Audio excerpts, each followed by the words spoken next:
Okay, Jaganmohan Reddy గారికి ఆయనకు ఉండే ఇబ్బందులు ఉండొచ్చు. నాకున్న సమాచారం మేరకు ఆల్రెడీ A3గా పెట్టారు కాబట్టి రఘురామకృష్ణరాజు కేసులో ఆయన త్వరలో అరెస్ట్ చేస్తారని చెప్పేసి రకరకాల ప్రచారాలు జరుగుతూ ఉన్నాయి.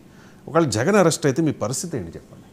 ఏముండదు సార్, ఖచ్చితంగా జగన్మోహన్ రెడ్డి గారిని అరెస్ట్ చేసేటటువంటి పరిస్థితి ఉండదు. ఎందుకు ఉండదు?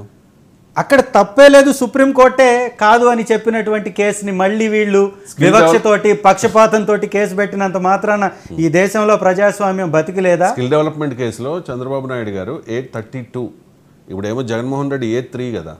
ఎందుకు స్కిల్ డెవలప్మెంట్ కుంభకోణంలో చంద్రబాబు నాయుడు గారి యొక్క వ్యవస్థ, తెలుగుదేశం పార్టీ అధ్యక్షుడిగా చంద్రబాబు నాయుడు గారికి సంబంధించినటువంటి వ్యక్తులు ఉన్నారు. చంద్రబాబు నాయుడు గారు ఆ రోజు ముఖ్యమంత్రిగా ఉన్నారు.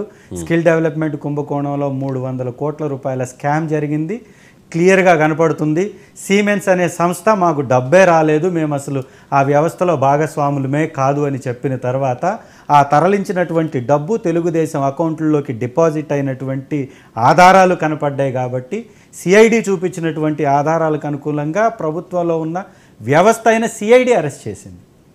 ఇక్కడ రఘురామకృష్ణరాజు చేసేటటువంటి వ్యాఖ్యలు, గతంలో ఆయన అరెస్ట్ అయినప్పుడు ఆయన మొట్టమొదటి ప్రెస్ మీట్లో మాత్రం ముసుగులు వేసుకొని నన్ను ఎవరో వచ్చి కలిశారు, నన్ను కొట్టారు అన్నారు. ఈరోజు మాత్రం పేర్లతో సహా చెప్తున్నారు. అంటే అధికారంలో వేరే పార్టీ ఉంటేమో పేర్లు గుర్తుకు రావు, ముసుగు వేసినటువంటి వ్యక్తులు వచ్చి కొట్టారు నన్ను, కొట్టిపించారు నన్ను అని చెప్తారు.